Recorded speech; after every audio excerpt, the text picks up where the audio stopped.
Hello again, Statler and Waldorf here, talking about the 9th Age rulebook. We're on the 9th section, which is the movement phase. Yep, this is a big one. This is a big one, so we'll be here a while. Better start painting. Yeah, if you're used to those little 3-4 minute videos, now you're in trouble. This will be more like the magic lore ones we did. All right, movement phase. This lays out the different phases. These are basically the same as the earlier editions of Warhammer. No real changes there. And then it jumps into starting off, of course, declare charges. Then you go to move chargers and compulsory moves, remaining moves, and then end of movement phase. Yep. Yeah, that's same as it's always been. Yeah. We start with declaring charges, which has to be in line of sight, has to be a remakeable charge, has to be within maximum charge range.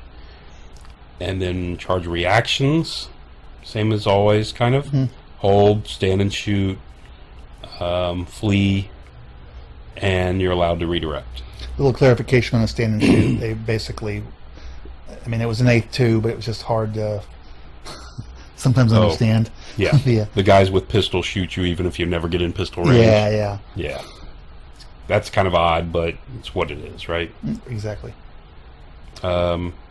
This is the one we kind of talked about amongst ourselves a little bit, the redirecting the charge. If you flee from a charge, you're allowed to redirect, same as it's always been.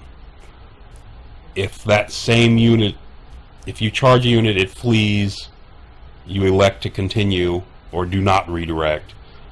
If a second unit charges that unit and forces it to flee again, the way this reads to me, it looks like you're given the opportunity with the first unit to make that reaction again. Right. And determination. I think that's the intent. I think this is badly written.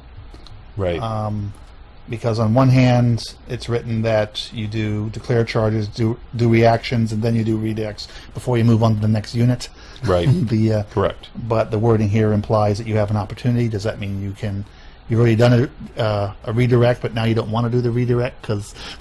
Well, I think if you do the redirect, you're stuck with it. Yeah. But I think if you chose not to do the redirect, I think the language in here gives you the chance to do it if a second unit forces it to Right, so then you flee. got to be careful because somebody else charges them, then now you don't have line of sight and you has a failed charge. So I think it would have been cleaner if either you did it all at the same time and you didn't get to go back and update it, or they said that all the redirects happened after. Correct. All charge declarations. The one big change in here, of course, is if you declare a charge against one unit, flees, declare a unit against the second unit, you roll your redirect, charge against the second unit, it flees also. Now you get to choose which one to flee. Which is a good You can go back and pursue No. the first one instead of the second one. I do like that. Which is it's a nice change. Yeah. Gives you a little bit more flexibility, right? Yeah. Well, I just remember how annoying. I mean, there are people that loved earlier editions before 8th, but I used to hate the flee game. Even though, I played those armies, but it was, it was all about, okay, I'm just going to keep fleeing all over the place, and it was all about setting up your counter charge, and I think 8th really improved that with the variable charge distance and limiting how much you can do, and 9th has carried that on. So, and now they've tightened up this last little piece with the double flee. And you decide, that guy didn't go as far as I thought he was going to. So let me go grab him. Let me go grab him. So, or I've got a better chance at getting him at least. So it's not as an automatic of a tactic, particularly if you don't have swift stride. So right, and you're not going to get very far. Yes. Yeah. And then it's if you roll equal and higher than the distance, you catch them. Right. Right. And charge moves are basically the same. Go forward, you go your distance, can't exceed more than 90 degrees. In a single wheel. We can only perform a single wheel, so right, correct. Yeah. And then you must contact the enemy, and the facing has to be where the majority of the unit's frontage, not the majority of the unit. Correct. Unit's frontage was when the charge was declared. No matter where he ends up. Right. Right. So that matters. We had that come up in the game the other night we looked at. Yeah. And then you randomize if it's equally split in two. Right. That's not a big thing, front or flank. Then there's aligning units, and it's basically the attacker will usually close the door. Sometimes because you have terrain or a blocking unit, you may not be able to close the door. So then the opponent has to close the door on you. It's kind of the same as it was in 8th, but it's just cleaner, much better written here. Yeah. So, and then even up to the point of this one adds or do a combination of the rotating them to make. The idea is try to find a way to get into that combat without doing corner to corner fights. Right. So or having failed charges. Yeah, and as for when you maximize contact, they've got those priorities to kind of just generalize how you're supposed to be hitting them. Which clearly spells it out. Yeah. Yes. And they've done a good job with that. I think so, yeah. And then what happens when you basically charge a fleeing unit? Basically the same. The big difference is if you catch him, you can do a combat reform. A post-combat pivot. Not a reform. Not a reform. Which are two different things in the game now. Because the pivot is just rotate around your center, and where the reform is change your ranks and rows and ranks. Which will come into play again later as well. Yes. But you have to make a leadership check to do that, but it's there. And once again, it doesn't make the flee the automatic thing that it used to be sometimes. Correct. You could actually put yourself in a really bad position. Right. Good point. Multiple chargers. Single unit. Charges are moved in a slightly different manner. Yeah. You can move them in whichever order makes it so you can maximize the best. Right. And this is basically the same as far as it's written, but when we see later, we get to the diagrams, we see there's some subtle changes that do make a difference. Correct. Yeah. Blocked path, where you end up getting blocked out. And I'm going to pause for a second here. Okay, where were we before we were interrupted by the pizza guy? You're not supposed to tell that. Impossible charge, I think. Statler has hunger. Vol has hunger. Vol must be fed. There are very important things. Yes. You wouldn't like me when I'm hungry. Yeah. And I don't eat Snickers bars. The impossible charge. Kind of same as before, that sometimes you just can't close for whatever reason. There may not be enough space, or there might be something in the way, or whatever. When that happens, it's a fail charge. Right. Yeah, same as it's always been. Right. The blocked path. Speaking of which, same thing, right? Yeah. Somehow the unit flees behind a building, and now you can't catch them. Right. That type of thing. Failed charge. What you do? You move the highest. Highest D6. Well, and there's a clarification point here in the blue, which is you will unit forward movement. I'm sorry. Wheel the unit so the forward movement will move the center of the unit towards the center of the intended target. And then move. Oh, okay. So, do you pay? But the one thing it's not clear: are you paying for that wheel? I interpreted you paid for that. It's just okay. So if you roll it doesn't say pivot; it says wheel. Right. If you roll a 1, you're making a 1-inch wheel you'll start towards the wheel. Right. Okay. That's how I'm interpreting it. Whereas if you roll the 6, you do the pivot. Right. You do the wheel towards them and start moving. Right. Once you get lined up. That's good that they clarified that, because I had that came up in a last tournament I played, actually. Yeah. Where the guy thought he could move straight and then wheel. Right. Yeah. You'd see people do stuff in weird places to try to turn their failed charge into an advantageous position. Exactly. That's good. Yeah. It's good they clarified that. This rule would have helped me. Yeah. Then there's some... Again, we'll go back to the thing about knowing the rules. Yes, absolutely. Then we get into different graphics, and they've added a lot, which is nice. I don't know if you've had a chance to look at the Undying Dynasties or the Sylvan Elf new books. I kind of... Much, but seeing the graphics and everything in there, right. I'm really intrigued what the rule book's going to look like. How they're going to incorporate that level of graphics into the rule books. Right. Yeah. I digress. But, yeah. So because they have added a lot of charts into the rules from the early edition, which didn't hardly had any. Correct. So I think it adds a lot of pages, but in a ranks and flanks game, it matters. The visuals are so important. Sometimes no matter how many words you use, you just can't quite get it. Correct. So I think it's really good. So they start off showing you how you from charging from a front arc when you're overlapping to the flank, that you still close the door on the front even though part of your unit is closer to the side of the unit. Right. How the flanks and then works. Kind of flip around to the front. Right. Because that close the door thing is not limited to 90 degrees like the charge, the wheel during the charge. And it has no impact on any movement. It's an automatic move. Correct. And they specified earlier, and I think we may have missed it when we talked about it earlier. Early in the rules, it specified very clearly that measurement is all done from closest point to closest point. Correct. Yeah, I think we did miss that, but yes, you're right, and that's very important. Which is important.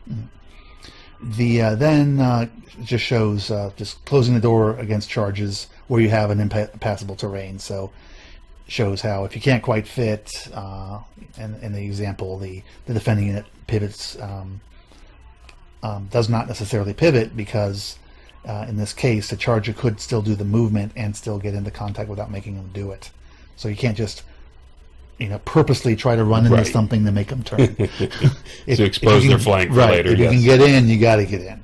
Right. So that's the first demo. Then the next demo is really talking about multiple chargers and maximizing the targets models. And this is a very important... Well, it's maximizing the total models, not, like you said earlier, not per unit. Exactly.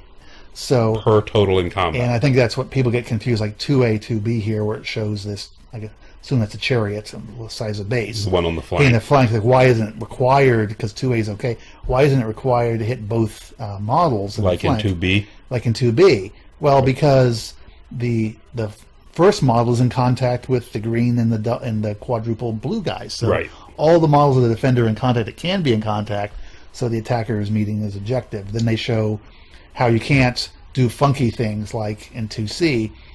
It's not legal because you're not maximizing the big green horde. You've left a gap there. More guys can get in. You can't play games like that. And then the last one, you can't play the game of, I decide I don't want this unit going in. Even though he made the charge. Even though he made it, so I'm going to line it up, which you could have get away with before. Now, if it wasn't physically possible for him to get in, that's a different story. Then it's different. Right. But yeah. And that could happen if you had a small frontage unit and you had like 3 units and maybe they're long charges and you're saying, I need somebody to get in, and maybe you roll it, well, all 3 get in, well, they all can't fit. They can't physically fit, so if you can't physically fit, it's a failed charge. Right. Yeah. So then you choose which one can fail. But in this case, if you can't leave it out just to be a gamey thing. Right. So that's good. Again, it's nice that they clarified all that. Compulsory moves. Unit random movement. Units that have failed a stupidity test must move. This is actually kind of interesting. I missed this. Missed this in one of my games. Which one? I've rolled for stupidity before and immediately moved the unit when it fails the stupidity. Apparently, it just needs to be marked and moved in compulsory. Not a huge difference, I don't think, but it could either prevent you from charging or whatever. Something to be aware of, right? I guess it could affect... the order could theoretically affect other compulsory moves? Well, it could affect the charge, too, because if that stupid guy... If I move him at the beginning, he may get far enough away from my unit to let me wheel past him. Right. Whereas if he has to wait till compulsory, he's trapped my unit that's behind him. Yeah, that's true. And the vice versa. If the stupidity move could take him in front of my other unit, which blocks it. Anyway, so it's just a point of order more than... I mean, that's all it is. Then we got rally, basically the same as before, but with a very important change. Yes. The 25%. It used to be 25% in 8th edition. Only Snake Eyes could rally. Correct. Now it's half leadership, so you can bring back units. Round it up, I'm assuming, like everything else. And you can use your General's Inspiring Presence per the earlier rule. So. And now just for instance, a Goblin Wolf Rider unit, leadership 7 unit. Actually, there's 6, so I guess it doesn't work. So we'll go with the leadership 7 unit. Humans flee. They're below 25%. They used to need Snake Eyes. Now they need a 4. Right. If they have a musician, that's +1. Now they need a 5. Now, and what makes this really interesting is, I mean, it's a big deal because, before, you got a unit below 25. You probably didn't bother pursuing them because you knew the chances of him not running off the table were pretty slim. Correct. But now, if there's some points there, you're probably not going to take that chance, or you can't afford to take that chance. Especially if he's got a banner in it. Yes, yeah. I agree. So this is a big change. It's a big change. It just seems small, but it's a big change. Flea moves. Move this clear obstruction. Flea. This is kind of like it's always been. Except for the dangerous terrain. Yeah. Or if you go through impassable or enemy models, right, you got basically a 50-50 chance of losing it. Yes, and that's a big this. No longer of taking a wound. Longer a one, and you lose half your guys. Correct. So, or you could lose half your guys, or more. Depends on how your dice are that day, I suppose. Right. When a unit is fleeing, it cannot perform any voluntary actions. This is good, because it kind of specifies what you can do. I mean, it's the same as before. Just it's succinct. Yes. What do we got? Remaining moves.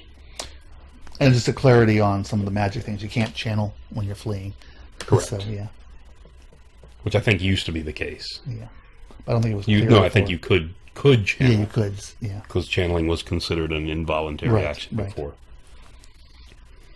Brings us to remaining moves, which is basically moving everything else. This is when reinforcements arrive. I can't remember if reinforcements arrive during remaining moves or you marked them. They've always done this. It's been a while. Not so many games I've had reinforcements. choose a unit. Well, this is the ambush stuff. Yeah. Choose a unit to move and type. It's basically whether you're going to do advance, reform, march, etc., and keep repeating until you're done.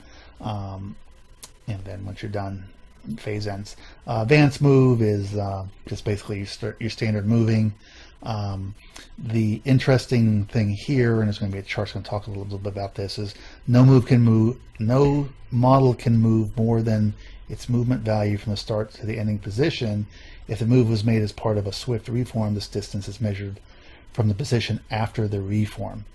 And this will be more clear in the chart, and it's basically how it's not the movement of the model. It's the starting and ending position. So if you swung all the way around, you could move like 24 inches in theory. It might be 24, let's say 18 inches, but that may actually be 2 inches because you swung your unit all the way around, doing a donut. Then forward move is as it was before. Backwards, it's half the characteristic, which was same as before. I think it's clearer here because particularly with the elves who have a 5 movement, which is an example, it is 2.5.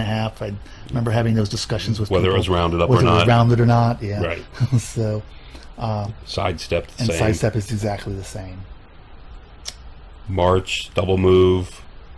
Again, even with wheeling, you're not allowed to move more than twice its movement value from starting to ending position again. So same thing. Same thing as you were talking about before, right? Right. Exactly. And March block is still there.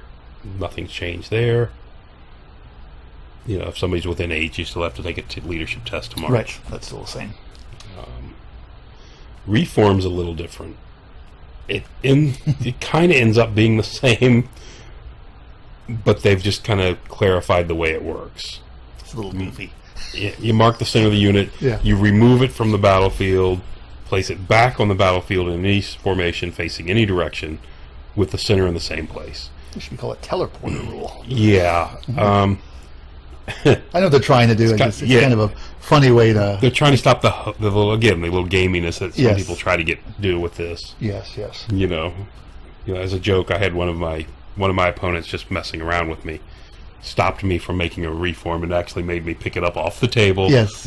And put it back on. Yeah. Even though I was just pivoting. But anyway. But the key thing in all this, it's from the unit centre, which is British. As opposed to the center. So people who play an American don't have to pay attention to this. Oh, okay. It's the center. So we can ignore this rule. Exactly. I like that. Yeah. That's a nice point to remember. Because we don't know what this word means. We don't know what that is, yeah. I like it. I'll take it. If it's an advantage, I'll find it. Aber ich bin ein Deutscher. Well, in that case, there's 700 rules describing what the centra is in the unit. Yes. Anyway. Okay, pivots and wheels. This is pretty much the same as it was before, except here it talks about the removal from the battlefield again. Yes. That's what we just talked about from the centra. And I think all this is to stop you, the opponent, from that troll is out there blocking you. You can't pivot. Correct.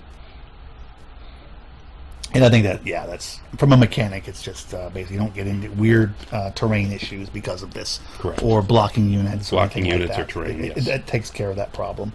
And then in the diagrams, it shows what we talked about. It's the single move or the double move worth of models. It's from point A to point B, from starting point A to ending point B. It is not the continuous movement. The best example is this C where this unit is swung all the way around. Unfortunately, they're using a conga line as an example, which I find quite well, I mean, that same thing could be sad. Done with a Bretonnian. I'm just talking about I don't like conga lines. Well, yeah. I was hoping they would do something to get rid of conga lines. Really? Yeah. But yes, I mean, playing Bretonians, of course. I'm sorry, Kingdom of Equitaine. Kingdom of Equitaine. Eventually, we're going to get used to these new names. No, I don't think so. Yeah, that's... We've got a lot of years invested in yes, we do. No, this is a big... For any bus or, a wedge for Kingdom of Equitaine, or Lance, I'm sorry, from Kingdom of Equitaine, this is really helpful. But because those units, particularly Kingdom of Equitaine, people think they were so maneuverable, but really they weren't. Because you had this long wedge and getting that thing around was almost impossible. And this really, I won't say it solves all the maneuverability problems, but it definitely helps. Well, and the conga lines are somewhat mitigated by the fact that you can always hit rank and there's no more character walls. So that helps a little bit, but not completely. It does help. It's definitely not completely. Until the thing is unbreakable and you can't kill enough guys to get rid of it. Correct. Yeah, there is always that. I think that brings us to the end of the movement phase, right? Movement phase. So, I mean, generally, most of the stuff's the same, but there's a lot of subtle differences throughout that are all pretty much improvements in the game. Probably right. The rally test being one of the biggest significant ones that's absolutely. in here, and even the point A, point B movement, how that works, and and the little tricky thing about the maximizing total units in combat. That's important. Not per unit. Not per unit. And then even the picking up and turning your unit around. Well, we make fun of it, but it does make it so you don't just have weird blocking so you can't maneuver your units and get them out of places. It does serve its purpose. Yeah. All right. Well, that is movement. On to the next section.